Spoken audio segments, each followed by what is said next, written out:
Olá, meu nome é Ryan Gilbert, estou aqui para apresentar o meu projeto de iniciação científica para o Congresso UFBA.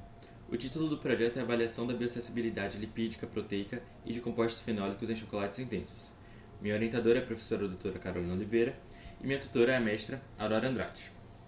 Bom, o chocolate ele é um produto de consumo e prestígio mundial, derivado do cacau, do Theobroma cacau. Os chocolates eles possuem um grande aporte de polifenóis ou compostos fenólicos e estudos relacionam a ingestão destes compostos com propriedades antioxidante, cardioprotetora e anti-inflamatória.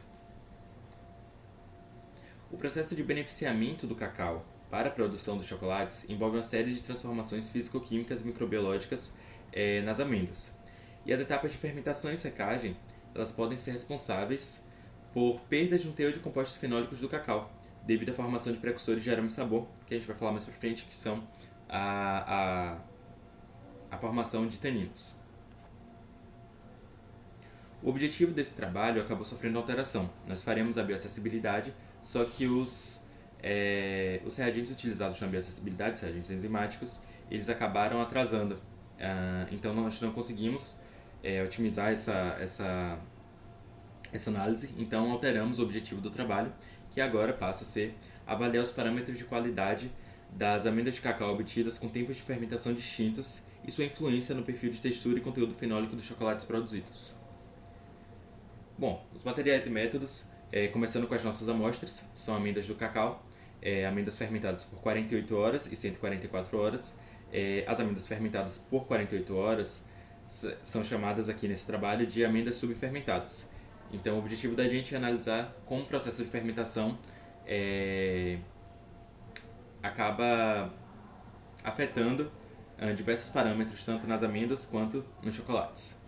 E em relação aos chocolates que a gente está utilizando para esse trabalho, nós separamos 3 variedades de cacau e para cada uma dessas variedades nós produzimos um chocolate com nibs inteiramente de amêndoas subfermentadas, outro com nibs inteiramente de amêndoas fermentadas e outro com 50% de nibs de amêndoas subfermentadas e 50% de nibs de amêndoas fermentadas.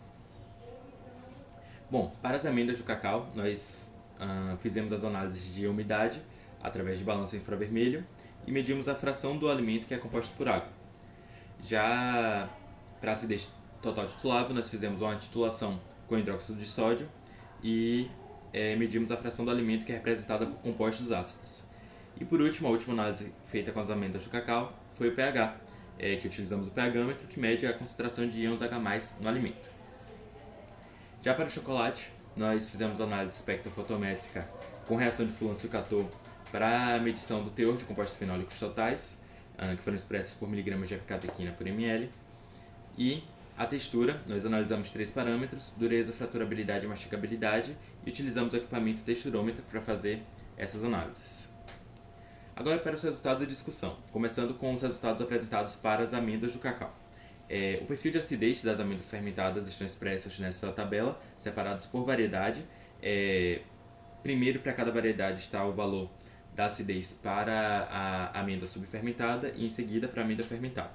Nós criamos um novo parâmetro de observação desses valores, que é a variação da acidez após o processo de fermentação, ou seja, a diferença da acidez da amêndoa subfermentada para a amêndoa fermentada da mesma variedade.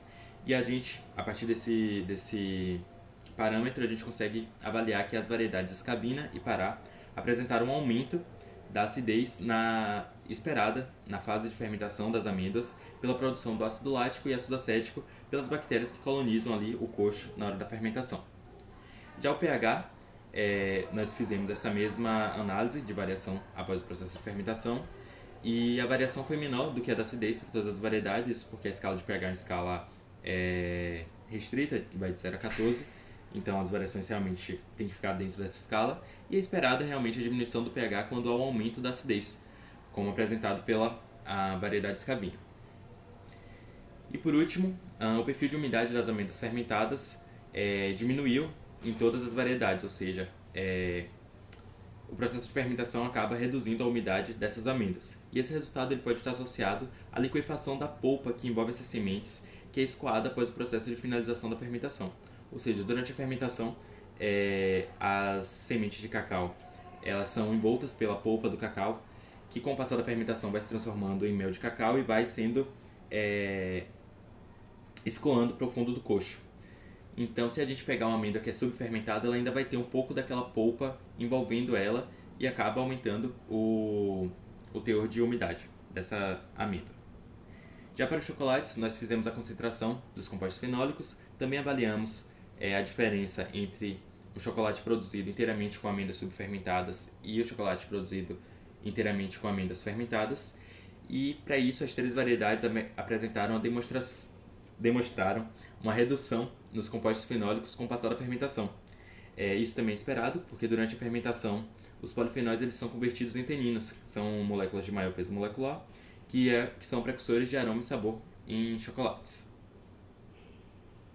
Bom, já as análises de textura, nós separamos cada parâmetro, dureza, fraturabilidade e mastigabilidade, e que estão expressos nesses gráficos, onde cada cor representa uma variedade, em vermelho forasteiro, em verde escavina e em amarelo pará, e a cor vai ficando mais forte quanto mais nibs de amêndoas fermentadas vai aumentando nesse chocolate. Então, primeiro a cor mais clara nós temos o chocolate inteiramente com amêndoa subfermentada, em seguida um blend e em seguida o chocolate produzido inteiramente com nibs de amêndoas fermentadas. E em relação à dureza, para cada uma das 3 variedades, a dureza foi menor para os chocolates produzidos com blend de nibs. Já em relação à fraturabilidade, também foi menor para os chocolates produzidos com blend de nibs, e para as variedades escavina e pará, as amostras subfermentadas apresentaram maior fraturabilidade quando comparadas às amostras fermentadas. E por último, a mastigabilidade foi o parâmetro que mais variou entre as amostras, e para as 3 variedades a mastigabilidade foi maior para as amostras produzidas com blend de nibs, ou seja, as amostrinhas do meio de cada variedade, quando comparadas com as produzidas integralmente com os nibs subfermentados. Além disso, para as variedades forasteira e escavina, houve um aumento gradual, certinho, da mastigabilidade com o aporte de nibs de amêndoas fermentadas. E o que é que a gente consegue concluir? Bom, os resultados eles mostram como a variação no processo de fermentação das amêndoas de cacau contribuem para uma diferenciação de aspectos de qualidade no chocolate. Então, estudos com análise sensorial para o desenvolvimento de novos produtos promovem uma oportunidade de fomentar e dar continuidade nesse projeto.